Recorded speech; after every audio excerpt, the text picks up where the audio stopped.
Getting engaged is a moment worth cherishing. A one-of-a-kind ring that you design at Blue Nile can help your love sparkle. Just choose your diamond and setting. When you've found the one, you'll get it delivered right to your door. Finding the right engagement ring can be nerve-wracking. At Blue Nile, you'll have the expert guidance needed and a diamond guarantee that ensures you're getting the highest quality at the best price. Cherish all of life's moments and save up to 30% at BlueNile.com. That's BlueNile.com.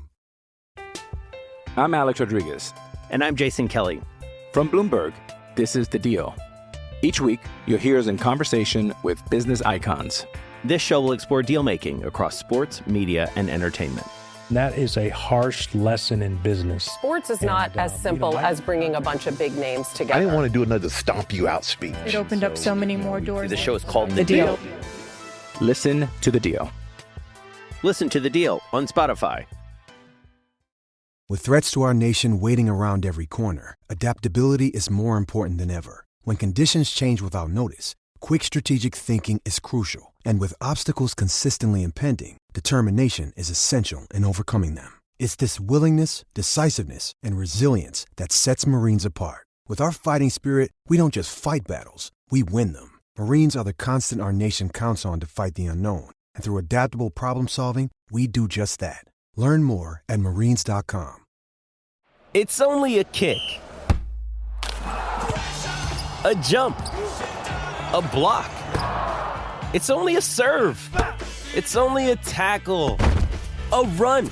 It's only for the fans. After all, it's only pressure. You got this. Adidas.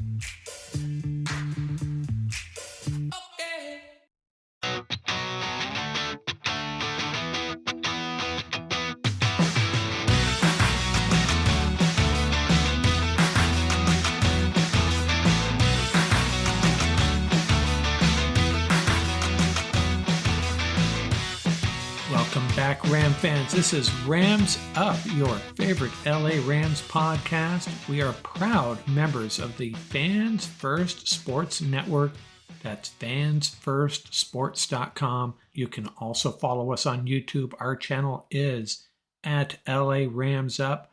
I'm your host, Mark. You'll hear from my co-host, Tom, on occasion as well. Hey, we're not Rams insiders. We're just longtime fans who love talking about our Los Angeles Rams. Let's get to it. Well, the legal tampering period has kicked off with a bang, especially for our Los Angeles Rams. They signed Jonah Jackson, the guard from the Lions, and Colby Parkinson, the Seattle Seahawks tight end. We're going to take a look at both of those signings here in a minute. And we'll also get you caught up in all the significant signings across the league, at least the ones that affect the Rams and the more interesting ones. I'm not going to give you a big rundown on every single signing. You can find that easy enough all over the internet. I'm just going to focus on the important stuff as it relates to our Los Angeles Rams. And we'll be coming back hopefully tomorrow night. We'll post Wednesday morning a roundtable with Ian, Paul, and Tom, piping in on these signings, how we feel about them, how we feel about our 2024 roster as of today. Before we get to the good stuff here, I'm going to talk about a player who wore number 95 since it is episode 395. Not a lot of guys to pick from. Nobody I would characterize as a great player. Handful of decent players. One of them, Ethan Westbrook, a 2014 undrafted free agent, 6'4", 287, out of Oakland, California, and West Texas A&M. Same school as Eugene Sims, who we talked about recently. Wore number 95 for the Rams in 2018, but actually played for the Rams a total of 5 years. Ended his Ram career with 9 sacks. And that's all I got for you. And perfect time of year for another free agency trivia question. Here you go. In 1997, the St. Louis Rams and Denver Broncos signed the most unrestricted free agents from other teams, 7 apiece. One of them was a quarterback they signed from the Eagles, a former quarterback at Washington State University, and his nephew would go on to play for the Rams as well. Who was this quarterback? This should be easy. So let's get to know Jonah Jackson a little bit. Going to be penciled in as our left guard for sure. Out of Pennsylvania via Rutgers and then 1 year at Ohio State, he was the 3rd round pick of the Lions in 2020, the 75th overall pick. A 2021 Pro Bowler. He's 27 years old, 6'4", 311 pounds. He's got 4 years in the league now. Excellent run blocker. They say he struggles in the passing game at times, but over the last 2 seasons, 928 pass blocking snaps. He's given up 53 quarterback pressures, but just 2 sacks. So he'll be penciled in as our left guard. Avila slides over to center, and Kevin Dotson is our right guard. Man, our interior looks pretty formidable at this point. They're going to give Matthew Stafford a consistent pocket, seal that up against interior pass rushers, and leave Alaric Jackson and some help to take care of the edge rushers along with Rob Havenstein. Pretty darn good offensive line set up for the Rams. Coleman Shelton looks like he's on his way out following Brian Allen. What do they do with Joseph Noteboom? That remains to be seen. With the money they're spending here, doesn't look good for Joseph Noteboom's future in Los Angeles. 3 years at $51 million. That's essentially $17 million a year, $34 million guaranteed. And most of us Ram fans have been saying they gotta lock down this offensive line. Sean McVay apparently feels the same way, and they got it done. Now we just gotta hope Alaric Jackson is up to the task. What do they do in the draft? They're probably not going to draft an interior offensive lineman early at this point. Maybe they go tackle early in the draft, though. We'll get to that another day, though. And then Colby Parkinson, the tight end, 6'7", 251 pounds, born in San Ramon. I hear he was raised in Simi Valley, I think, played high school football at Oaks Christian, back up north to Stanford, and then even further north up the coast after being drafted by the Seahawks in the 2020 draft, the 27th pick of the 4th round. Now, he is not a prolific pass catcher, at least so far, but he certainly has the talent. 6'7", met that height in the red zone. Think about what the Rams struggled with last year. In the red zone, unable to convert opportunities, settling for field goals, and that was extremely dicey last year especially.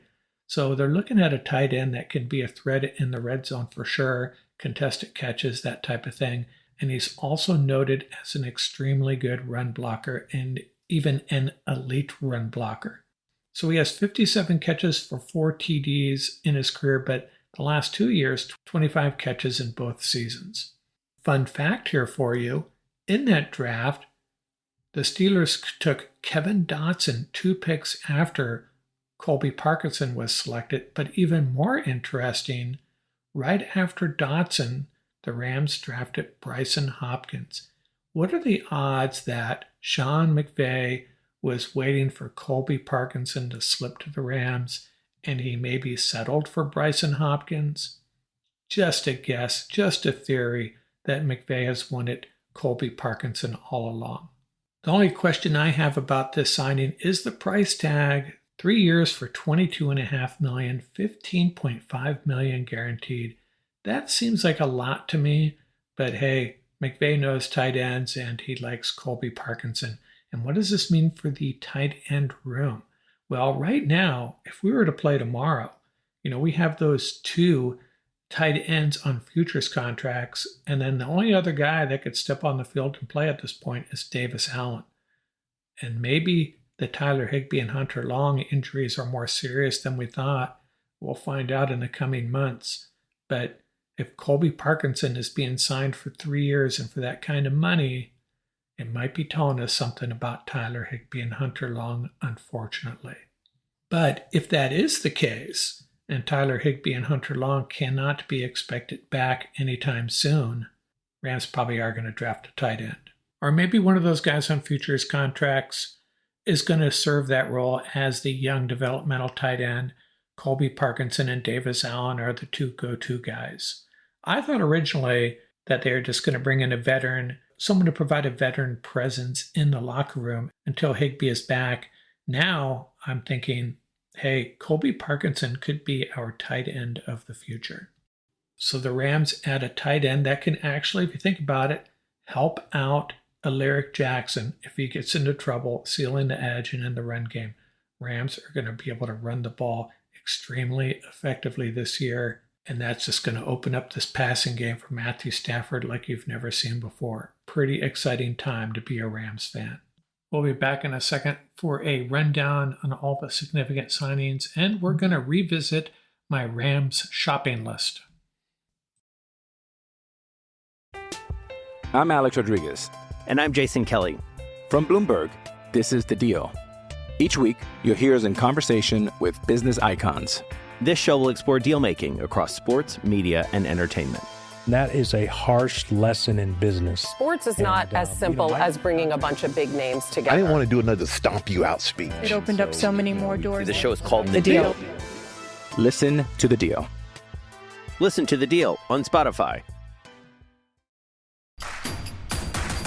Introducing Royal Caribbean's newest ship, Icon of the Seas, the ultimate family vacation. The ultimate 6 slides, 8 neighborhoods, 0 compromise vacation. The ultimate never done that, can't wait to do it vacation. The ultimate chillin' by a different pool every day of the week vacation. This is the Icon of vacations. Icon of the Seas, arriving in 2024. Book today. Come seek the Royal Caribbean. Ships Registry, Bahamas. This episode is brought to you by Hyperice, the leader in advanced warm-up and recovery technology. They have tons of innovative products, like Venom-heated wearables to help soothe sore back muscles, Normatec compression boots to speed up recovery and increase circulation, and Hypervolt massage guns to improve mobility. Loved by athletes like Naomi Osaka and Erling Haaland. Try them yourself. Get 10% off your order with the code MOVE at hyperice.com. Does Monday at the office feel like a storm? Not with Microsoft Copilot. That feeling when Copilot gets everyone up to speed instantly? It's sunny again. When Copilot simplifies complex data so your teams can act, that sun's shining on a beach. And when Copilot uncovers hidden insights, you're on that beach with your people, and you find buried treasure. That's Microsoft Copilot. Learn more at Microsoft.com/AI for all. Survivor 46 is here, and so is On Fire, the only official Survivor podcast, and we have a twist this season. The winner of Survivor 45, Dee Valladares, will be joining us every week. We're going behind the scenes of the biggest moments, the how and the why things happen, and the strategy and analysis you can only get from someone like me, a Survivor winner. Listen to On Fire, the official Survivor podcast, wherever you get your podcasts.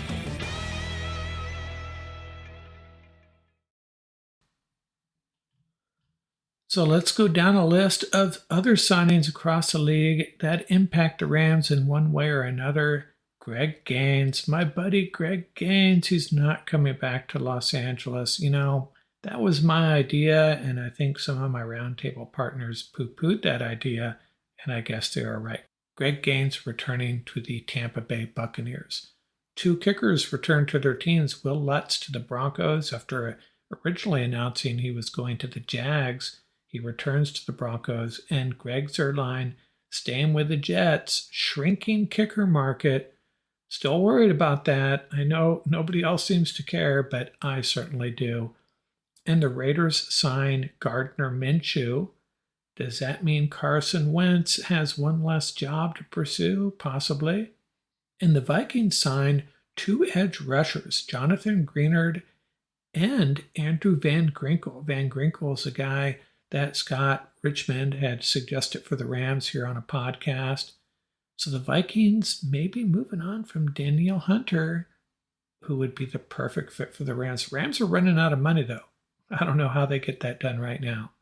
The 49ers are releasing Eric Armstead, and they are signing Leonard Floyd, of all people. Leonard Floyd, now we can say he's over the hill, right? Yesterday, we loved Leonard Floyd. Today, now he doesn't have it in the tank anymore. And they also signed another ex-Ram, Brandon Allen. And I guess he's taken that role previously held by Sam Darnold. I guess that would be the plan. Safety market gets dinged a little bit.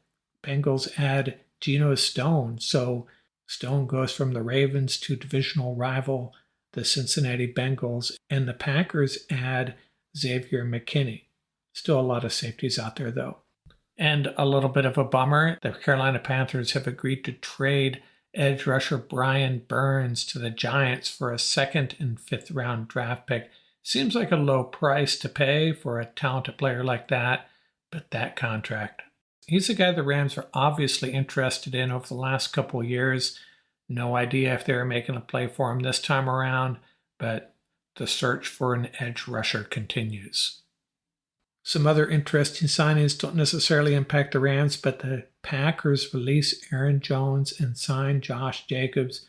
You know, I'm no expert on running backs, but I remember a couple of years ago watching Aaron Jones in some random game and thinking to myself, is this the best running back in the National Football League? He may still have it, I don't know, but the Packers moving on from Aaron Jones and taking on Josh Jacobs. That's a pretty big deal in the NFC North, I think.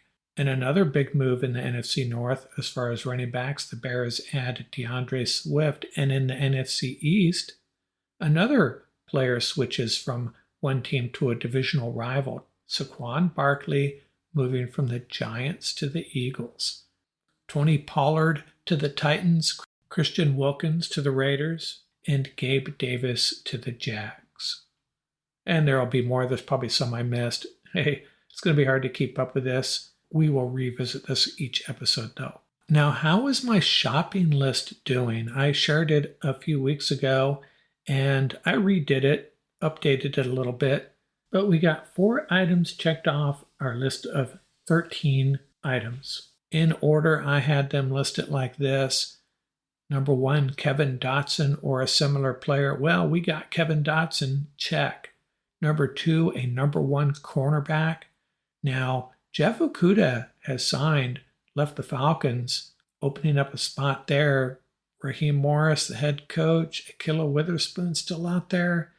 Yeah, I don't know. I'm not feeling good about Witherspoon returning. Item number 3, a surefire edge rusher, preferably in free agency. Maybe that's a focus in the first round of the draft. Number 4, hey, we need a safety, at least one. Number 5, a backup quarterback. Number 6, a kicker.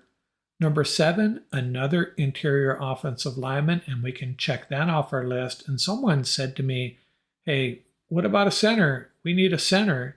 And I stated what I thought was obvious. Steve Avila moves to center. We just need an interior offensive lineman, whether it's a guard or a center. And we got Jonah Jackson as our new left guard. And sure enough, Avila has to be our new center, right? Number 8, an inside linebacker. Someone was throwing Bobby Wagner's name around there. I'm not sure I'm feeling that. I think we'll address that in the draft. Number 9, our next left tackle. That's kind of a stretch wish item. I'm not sure we're going to be able to get that done this year. Maybe the Rams feel really good about Alaric Jackson, and this should be removed from our list. We'll see. Number 10, a number 3 wide receiver, check, signed to Marcus Robinson. Number 11, a tight end, check, Colby Parkinson. Surprise to me, but definitely check that off our list. And number 12, a promising young cornerback. That would be addressed in the draft, obviously. And 13, a promising young wide receiver. Again, something else we'll have to address in the draft. Well, that's all I got, but we'll be back. Hopefully the next episode, Ian, Paul, and Tom splicing and dicing these free agent signings from a Rams perspective, trying to take stock of where the Rams are as we make our foray into free agency. And the answer to my trivia question, the free agent quarterback the Rams signed in 1997, whose nephew would go on to also play for the Rams, Mark Rypien. And his nephew, of course, our kicker from last year, Brett Rypien.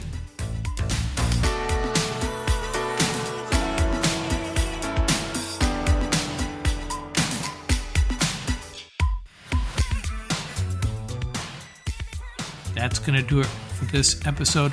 Remember, you can reach us at ramsuppodcast@gmail.com. And don't forget about our YouTube channel. Our handle is at LARamsup.com. Till next time, keep the horns up, stay safe, and have fun out there.